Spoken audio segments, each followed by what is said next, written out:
it's about time for us to begin tonight, and in just a moment I have a video that I'll play to kind of start the class off.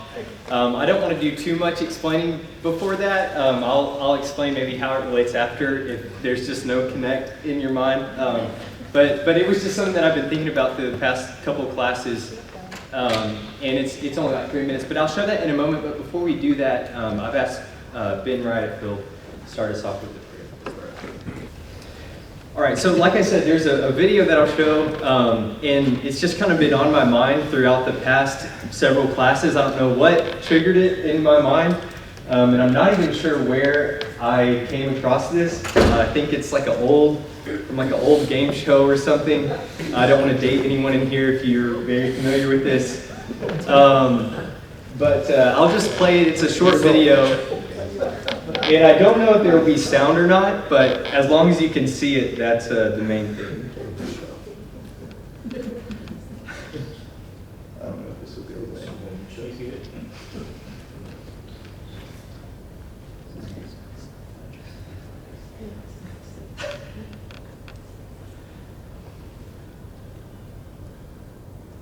Oh, here we go. It didn't take a lot to entertain us old people. I think I can hear it.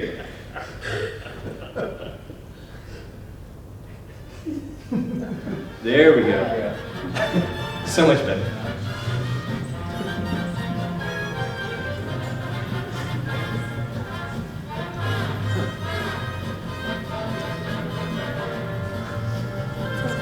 It's what we used to watch on Saturday night. That's right.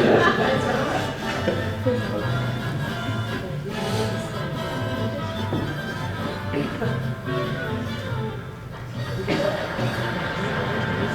Okay, now I don't think y'all saw it, but the first time he did that, he actually dropped them. I think I started a little bit after that. The first time he dropped some of the spoons.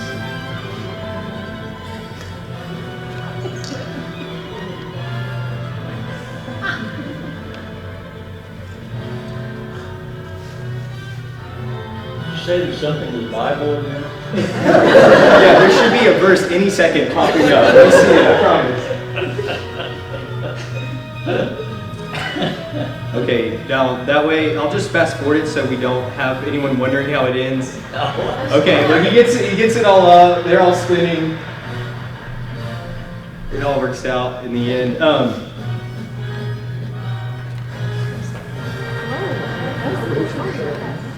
All right, so again, that video came to mind, and in case you're wondering what in the world does that have to do with class, as I'm sure a lot of you probably are, I think that is a good representation of what we're trying to do in this class. Right? We're trying to balance things, and it's kind of tricky. It's kind of difficult. For some of us, that's a very anxiety-inducing experience. The first time I watched that video, I was like, I could feel it within me, just like, oh no, like every second. It's like one of them's gonna fall. But that's what we're trying to do in this class. We're trying to keep multiple things spinning at once without letting one thing drop, and making sure we keep some kind of balance to this tension and to these different paradoxes, whether it's the deity and humanity of Jesus, whether it's the sovereignty of God and the will of man, or the sovereignty of God in prayer, or whatever it might be. With these different tensions that we're exploring, we're trying to spin multiple things at a time, and that can be challenging, that can be difficult, but I guess it can also be exciting. It can be a good, positive experience, and maybe we're not always as good at what we're doing and what we're balancing as that gentleman, which was really impressive, but we're doing our best to keep all this in balance as we walk through it and explore these different things. And so far it's been a really challenging but helpful experience for me. And tonight I think we have maybe not quite as intellectually challenging of a topic, but it does get a little bit harder because there's actually a threefold paradox. So if you thought the last classes were exciting, we're getting more exciting here, and that is it has to do with money and resources, and it's saving, sharing, and enjoying. That was the title given to me for the class, and you can see the multiple things that we're trying to keep spinning here, and we'll explore those in some detail in a moment. But my goal in this class is certainly not it's not a financial planning class. That's not what we're going after. I think we do have like a small group study that does that maybe, but not trying to give a model or some kind of planning for us tonight. I just want to explore some passages that I think kind of hold all of these in balance, and that I think are there's some really helpful principles for us to take away. And this is a tension that I think we all feel. And maybe I can just share a couple examples. You know, you pull up to a red light, and this happens a lot in Houston. It happened a lot in Tampa as well when I lived there. Maybe not as frequently here, but you pull up to the red light, and there's the homeless gentleman on the side of the road, and there's this tension of, okay, what do I do? How do I address this situation? What's the best thing to do? I think all of us have the perspective of for this individual, for this person. Or sometimes we wake up Christmas morning and we look at all the presents under the tree, and we're kind of blown away. Maybe a lot of them are for other people, and then we have maybe quite a few for ourselves, and we wonder, okay, we take things a little too far. I feel maybe a little uncomfortable as I look at all of this, and I wonder, okay, was this right? Did we go to the extreme? Do we need to dial it back a little bit? Or sometimes maybe we feel that way. You're on vacation, you're trying to relax, and then it kind of dawns on you like, okay, is this a little self-indulging? Maybe I feel a little bit guilty.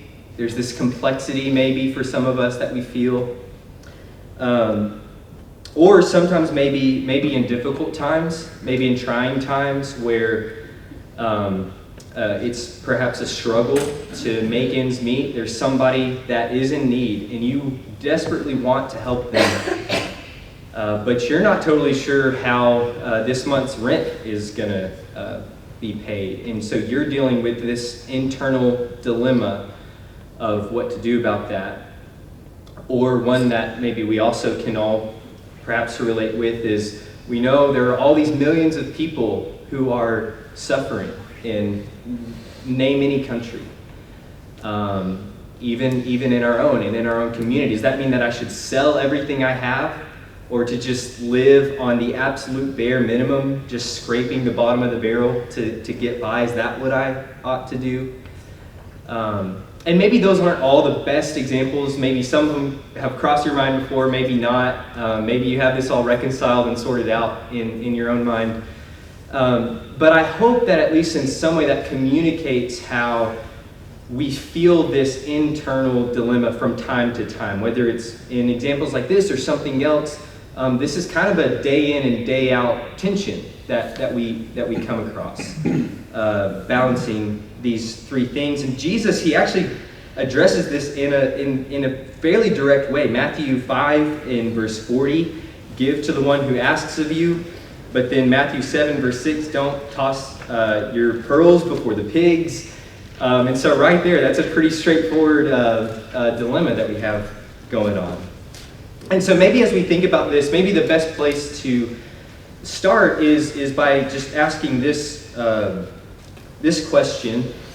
Let's just first start by thinking about the extremes. Let's think about it in terms, if you can think of it as like a spectrum in your mind. In regard to wealth and material resources, how might we take things too far either in one direction or another? How might we take things too far? Thinking about those extremes. That makes sense. In Amos 6, he talks about there's a kind of wealth that will blind us to the plight of others, that we become so self-indulged by the excess that we have that other people's needs become completely irrelevant to us. Yeah, so a common critique throughout a lot of the prophets is the indulgence, especially of the religious, or not the religious leaders, but the leaders of Israel and Judah. And there's this critique about becoming so focused on the material gain that, like you're saying, you block out the needs of others. I think especially about the story of Naboth's vineyard, where he's so consumed about getting and gaining more that he's willing to kill this man, Ahab, at Jezebel's influence, to take this man's life so that he can gain more for himself. What else? When we think about these two extremes, when we think about the two ends of the spectrum, maybe that kind of addresses one end of the self-indulgence. And in fact, I guess a word that we could use for that is hedonism, the pursuit of pleasure.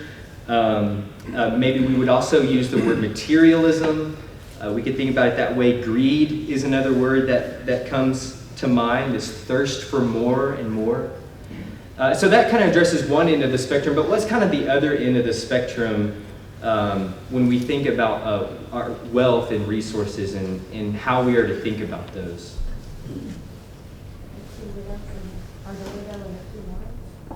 Yeah, so the widow and the two mites, a very positive example, and certainly there's a great principle there. I'm sorry, I should have specified. I guess I'm thinking specifically of like some negative examples.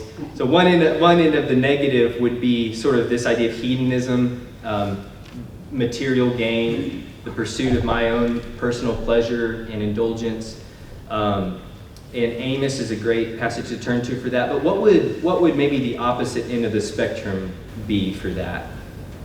Well, somebody who's just idle and they're not working, and there's a Bible verse that says, if you don't work, then neither shall you eat. And so it's kind of like you're throwing your hands up in the air, and you're just hoping that God brings down blessings on you and hoping for the best when you're not working and you're not utilizing the resources that God has given you to work and provide for yourself, and you're just hoping for best case scenario with whatever may come. Yeah. So that kind of describes the other extreme, right? Yeah, Darrell?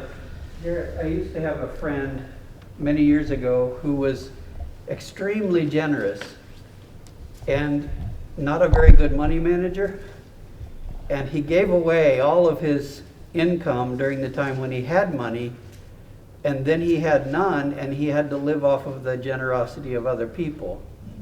And so his life was just this pendulum that went back and forth from giving away money to needing to be given money constantly.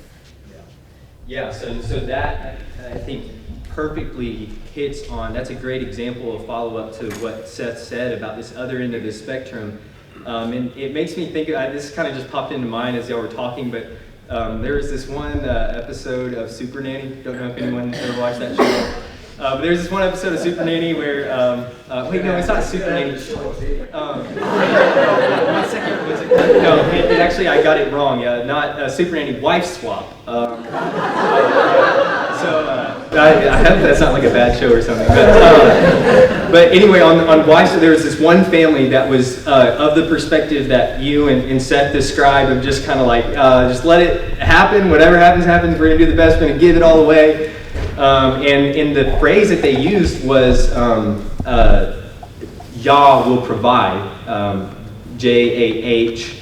They were thinking of Yahweh, Jah will provide. And the wife who came in said, no, Jah will not provide, Jar will provide. And she had this like money jar that they had like put all the money into, and it was like saving every little penny down to the exact amount, which again gets at that spectrum. But anyway, so hedonism, the other, maybe just to throw another ism in there, asceticism is kind of the other end that's being described.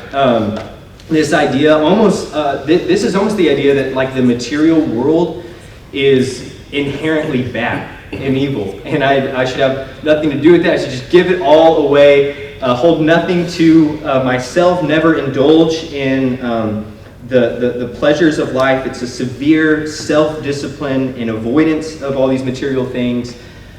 And this was something that crept into Christianity very, very early on. First was with this idea of dualism, that for example, the Apostle John seems to be dealing with in his letter, where there's this separation of the material world and the spiritual world, where everything down here is bad.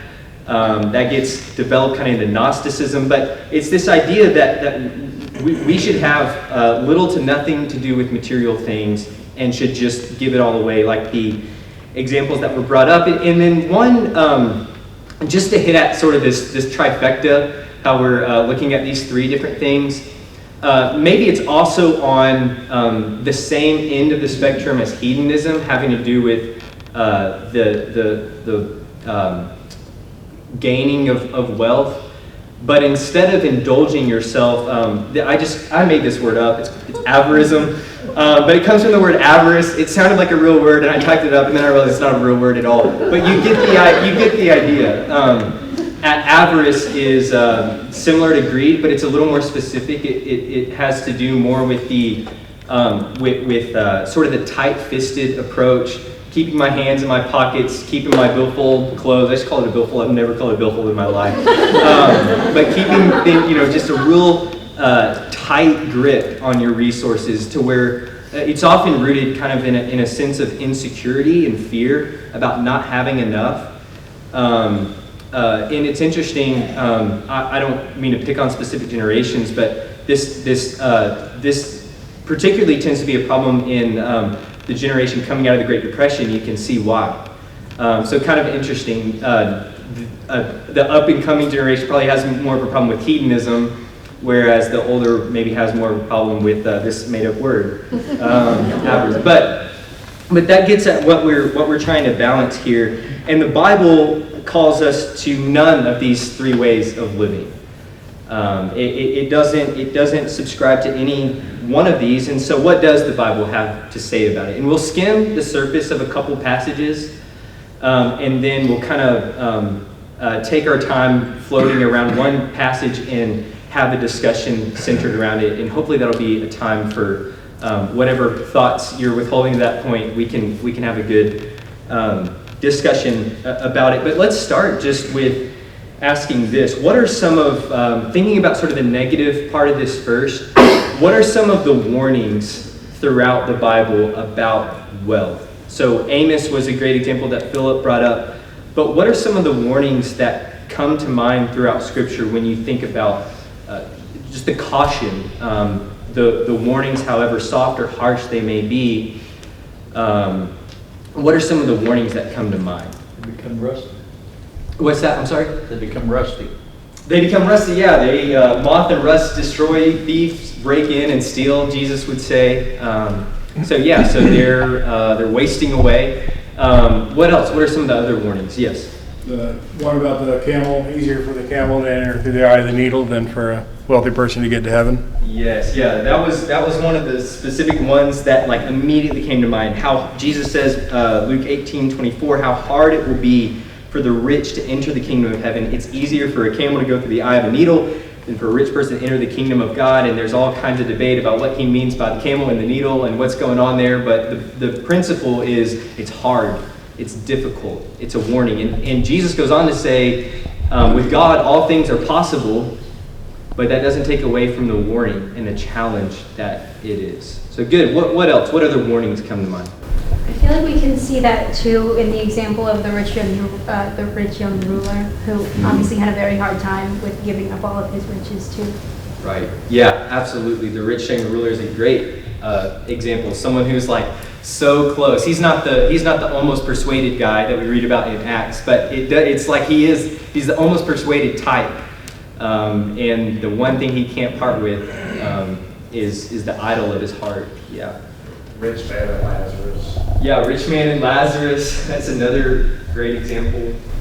Prodigal son. With prodigal son. That's on another side of it. Yeah. Just that he wasn't good with his wealth and he squandered it, and kind of had a reality check after he spent it all. So. Right. Yeah. A lot of interesting things going on in that story, and certainly that self-indulgent hedonism is at least part of a major part of his problem. Yeah. I thought I saw another. You can't serve God and money. Yeah. Yes, Jesus was. Yeah, absolutely. Matthew 25, yeah, I was hungry and you gave me nothing to eat. I was thirsty, I gave me nothing to drink.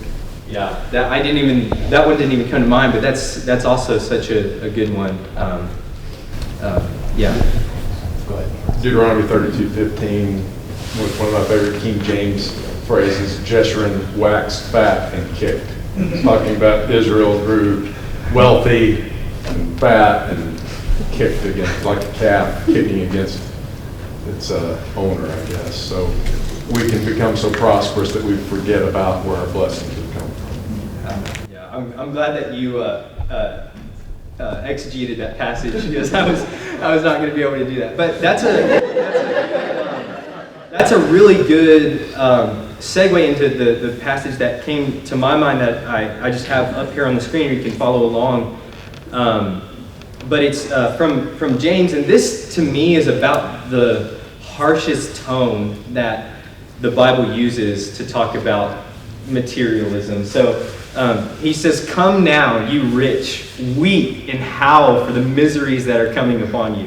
It's already really intense. Your riches have rotted, and your garments are moth-eaten. Your gold and silver have corroded, and their corrosion will be evidence against you, and will eat your flesh like fire.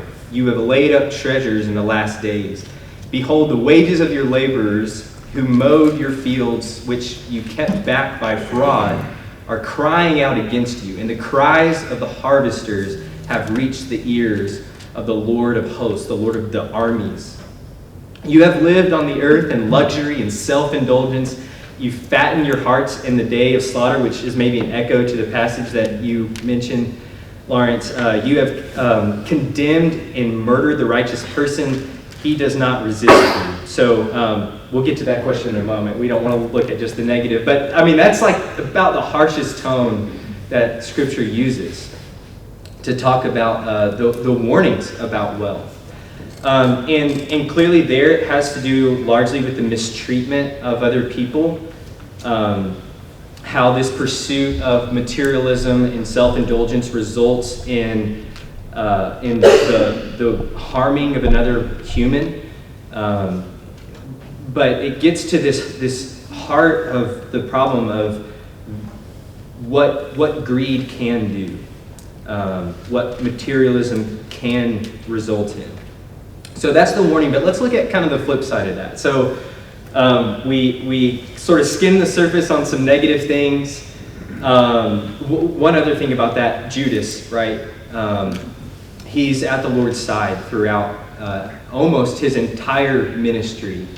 And yet he's the whole time, his heart is captivated by greed, and he's taking from the money bag, and even down to the betrayal itself is fueled by greed. And maybe there's a number of things going on there with Judas that we could talk about, but a key problem is greed. And so someone even as close to Jesus as one of his disciples can be taken hold of, their heart can be taken hold of and gripped by greed. And so what a warning for us.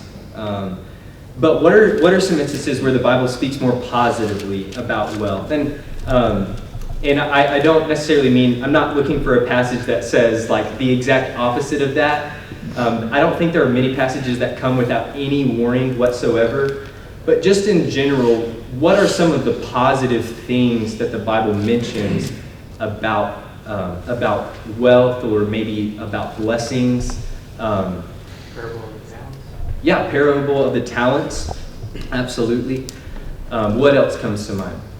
So Proverbs 6 is the example that the ant is lifted up as a good example of someone who, in times of good, prepares, stores up, and has made preparation for times of lean. Yeah. So there's especially throughout the wisdom literature, there's a call to stewardship and to wisdom and how we manage our wealth. That reminds me of the class we taught in the summer with the high school students. That was a fun class about the ant and how that's a good example for us to look to about stewardship and hard work and diligence. What else comes to mind about sort of the positive ways that the Bible speaks to blessings? First Timothy talks about godliness with that contentment. And it's contentment whether you have all of earth's, this world's blessings, or you have very little of this world's blessings. Yeah. But it's talking about the godliness that you can possess in either state or anywhere in between you find yourself. Yeah. It's the godliness that you possess with that contentment that is great gain. Yeah, I love it. We'll come back to that in a moment. But I saw a hand raised. I was going to refer to Joseph in Egypt, storing food back and then able to feed so many people. Right. Yeah, I didn't think about that. But that's a great example. Joseph storing up the grain in Egypt, which that's good. Yeah. Luke and Paul seem really intentional in their celebrating of wealthy Christians who leverage their wealth for the good of the church. Yeah, it's just, we get especially two amazing pictures in Acts. One in Acts 2, right around shortly after the day of Pentecost, when the church begins and people are selling their possessions, and it's just like they have all things in common is the expression that's used. They just become one big new family, and it's amazing. And you see the same thing in Acts 4 as the church grows. They're continually doing the same, and you see a couple warnings about that. You have Barnabas, who rightly does it, the son of encouragement, who sells his estate, and then you have Ananias and Sapphira. I always almost say Aquila and Priscilla. It's like anyway. But yeah, that's a great example. In the book of Acts, you see just this overwhelming generosity among a family of believers. And does that mean that we should do that? Does that mean that we should just kind of develop some kind of compound and just put it all in one big pile? I'm going to guess we'd all agree that's probably not the principal takeaway there. But there is this idea that, hey, what's mine is yours, and you're my family, and I'm here to take care of you. And maybe we'll look at that a little bit more in a second. But those are really great examples, and like you mentioned, Paul, he talks about that kind of throughout his letters. There's one passage that comes to mind with this as well, and it's in Ecclesiastes. And it's interesting, I guess there's some debate about who exactly wrote Ecclesiastes, whether it was Solomon himself or there was kind of a co-author, however that worked out. There's presumably a lot of Solomon in it. And so here's this man who asks for wisdom and along with it got material wealth. But this is what the writer says. He who loves money, so it starts with this warning, he who loves money will not be satisfied with money, nor he who loves wealth with his income. This also is vanity. When goods increase, they increase who eat them, and what advantage has their owner but to see them with his eyes? Sweet is the sleep of a laborer, whether he eats little or much, but the full stomach of the rich will not let him sleep. There is a grievous evil, he says, that I've seen under the sun. Riches were kept by their owner to his hurt, and those riches were lost in a bad venture. So it sounds similar to what Durrell described, maybe with a different intent, but kind of reminds me of it. And he is father of a son, but he has nothing in his hand. There's nothing to give his son now. And he came from his mother's womb, and he shall go again naked as he came, and he'll take nothing for his toil that he may carry away in his hand. This also is a grievous evil. Just as he came, so shall he go, and what gain is there to him who toils for the wind? Moreover, all his days he eats in darkness and in much vexation and sickness and anger. But then he kind of changes tone a little bit. It's almost like he's dealing with the paradox here. Behold, what I have seen to be good and to be fitting is to eat and drink and find enjoyment in all the toil with which one toils under the sun, the few days of his life that God has given him, for this is his lot. Everyone also to whom God has given wealth and possessions and power to enjoy them and to accept his lot and rejoice in his toil, this is the gift of God. And then he says, for he will not much remember the days of his life because God keeps him occupied with the joy in his heart. So there's again, he's kind of dealing with that paradox. He starts off with this warning, but after he gets through with this warning, he says, well, here's what a good life is like when we can enjoy the gift of God, the result of our hard work and our diligence and our labor, to enjoy that. And notice God not only gives the blessing, but he's the one who gives the power to enjoy the blessing. That it's not apart from him that these things can truly be enjoyed. So something that's kind of interesting there. And so maybe we can just let's just kind of boil this all down to one specific and maybe intentionally I don't know if divisive is the word question, but I'm curious, as we sort of skim the surface on these passages, what do we think about this? Is wealth a blessing or a curse? In 1 Timothy 6, verses 17 through 19, answer that question. Yes, and I mean, you totally called exactly where I'm hoping to go with it. So we'll read that in a moment. So we'll save your answer. But what do we make of this? And I mean, y'all probably see. I mean, this is a bit of a facetious question, but is wealth a blessing or a curse? How are we to grapple with that? Yes. Yeah, that's a good answer. It's a blessing that comes with responsibility. Yeah. And if we abuse the responsibility of it, it becomes a curse. Yeah, right. I think that's probably good. We won't explore much beyond that. Is it Spider-Man that's about, like, with great power comes great responsibility or something like that, or maybe it's Superman or something like that. Sorry for superhero fans, I'm totally ruining this right now. But yeah, that's the idea, right? That it's a blessing, but it comes with great responsibility. That we're to be stewards. I thought I saw another. Yeah. You could say it depends on where God comes into that. Right.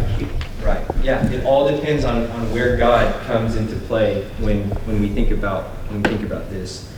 So let's go right to that passage. I'm glad that we're all kind of thinking on the same page here, or maybe this paradox is just that straightforward.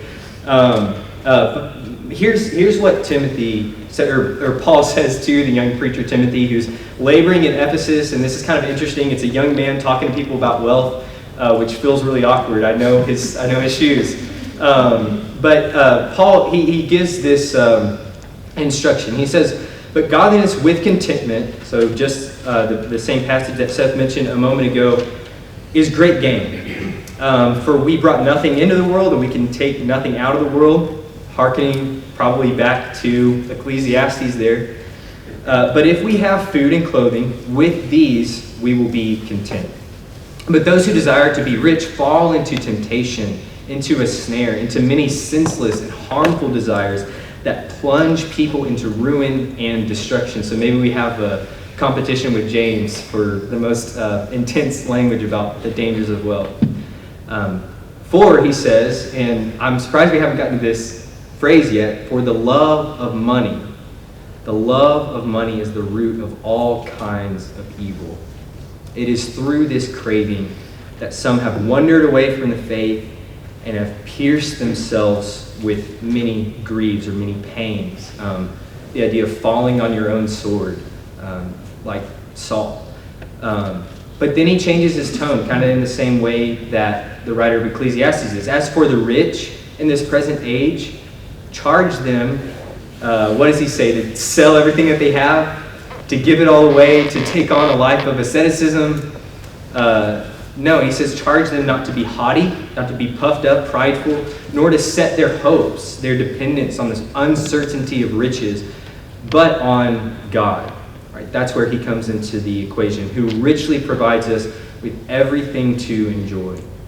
They are to do good, to be rich in good works, to be generous and ready to share, thus storing up treasure for themselves as a good foundation for the future, so that they may take hold of that which is truly life.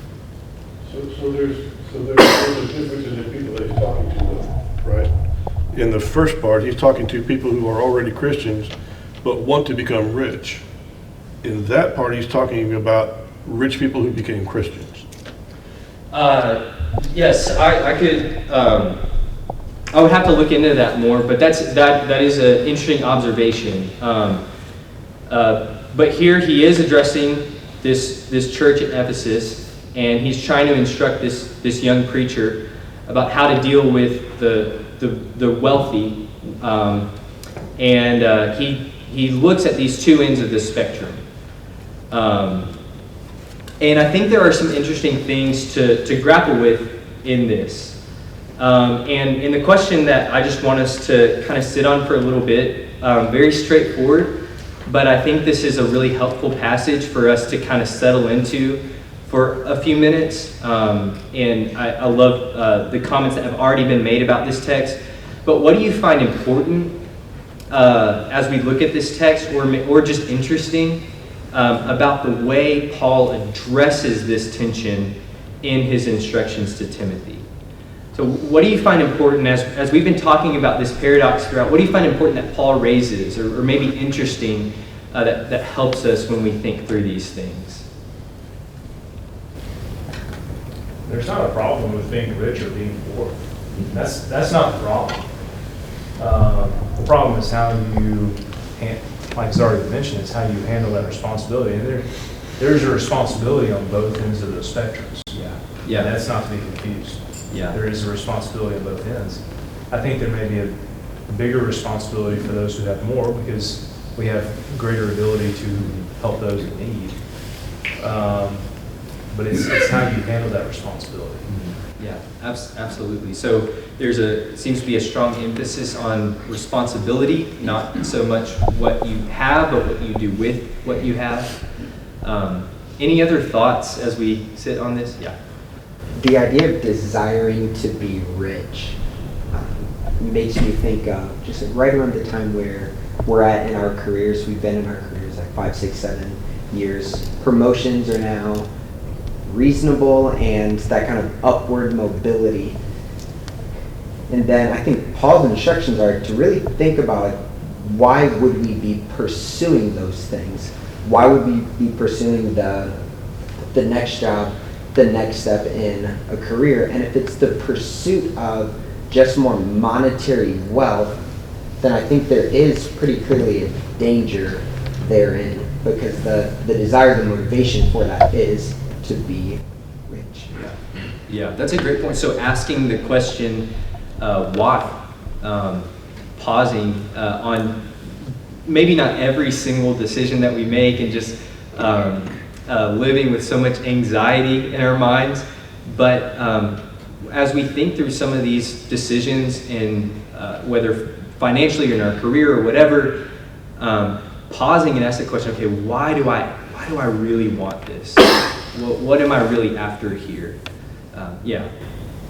I think another interesting part of this whole discussion is that the concept of wealth is extremely relative. We might be reading these passages about rich and have, this picture in our minds of people, while other people might read it and have us in their, in their minds. When I was really young, I used to think anybody that had a 2-story home was rich. Like, if you have stairs and you can go upstairs, you have like everything made in your life. And obviously, I don't think that anymore, but it's so incredibly relative. So that's a two-sided thing, a responsibility for us. One, we need to be careful when we assign responsibility to other people because of what we perceive as wealth, but also we need to be cognizant of the responsibilities that we might have because of the blessings that God has chosen to give us. Even just the country that we live in, the fact that the majority of us would be perceived as extremely wealthy compared to other countries. So I think it's really easy to discuss rich and rich people and really keep ourselves out of that conversation. I'm so glad that's something I don't have to worry about, being greedy and rich, when we could really learn a lot from it. Yeah, that's such a great point. Like we tend, I think most of us tend toward one direction or the other. We're either too hard on ourselves with this, or too soft on ourselves. It's really hard to be straightforward and honest in terms of it's so easy to realize, oh, there's always someone who has it better off, and so seeing ourselves on the other end of that, which I guess goes to the idea that it takes diligence, it takes thoughtfulness and planning out ahead. I think that's the only way that we solve the problem of being too hard on ourselves and feeling guilty for every single purchase we ever make, or too soft on ourselves and not thinking about it at all. So yeah, good. I mean, this may, I'm sorry, for somebody. Oh, no. Well, we'll go back in a second. You know, I mean, it comes back to what you said. It's just maybe a 3 or 4-sided tension. One area we haven't really explored much is a lot of Proverbs speaking to the importance of, being careful with money and working hard. I mean, Kyle mentioned that about the hand. And in many ways, many of those things can be taken as, well, this is to help you have more resources than you would have if you don't follow this. And so there's a tension there with that versus this phrase, desire to be rich. And so we have to kind of balance even there that Scripture kind of sets off in what could be perceived as different directions. And so desire to be, in some ways, well, all of us, if you do almost anything that raises your income, you're doing that because you desire to have, and I would say very few of us are so altruistic. You say, oh, I took this job only so I could help the world. Well, okay, that may be part of it, but we're also helping our families and we're helping ourselves. And there's a lot of sides to this. Yeah, that's absolutely. I think there's a real call in the scriptures for self-discernment. The Lord calls it a test, way back to where he tested them with food. It's the test to see whether or not our dependence is on the Lord, to see whether God is among us. What is our dependence on? The rich man built his barns. And yeah. So it's just a discernment with, am I dependent on this money and having more and more and more, or am I dependent on whatever place and position the Lord blesses me with? Yeah, great point. Yeah, it's about dependence, contentment, trust, faith in God. Yeah. Yeah, just, 2 things. One thing, of course, those with money, however you want to classify who has money, who doesn't have money, it fulfills the responsibility of taking care of the needy. Right. So usually it's very difficult for extremely poor to take care of extremely poor. So there's a responsibility that we know that God has given those of us who have any sorts of money is to be prepared to help the needy. But then the other thing I kept on thinking about from the beginning of this class is, for me, I have to back it up a step before I even get to this type of thinking. If I don't have enough humility to completely understand what's in my billfold, my wallet, to completely understand how that got there and who provided it there, I'm never going to get through this tension. Right. And I don't have that mastered, I know. Until I understand that God has given me the blessing to get up and walk. God has given me the brain to think. Until I understand that, it's hard for me to get through those tensions. Yeah. I think that's a great point to kind of bring this to a close on. I think, it's a matter of dependence, recognizing where it all comes from. And maybe one way we could put it is it's about using the treasures God has given me. Yes, to enjoy them. Yes, to be a wise steward over them and be diligent in planning. But I think there's sort of an ultimate thing beyond that of using the treasures God has given me to show others how much God treasures them. And I think that's at least a starting place for how to work through this. But I appreciate the thoughts and comments tonight, and a lot more to explore on that, but maybe we can do it another time.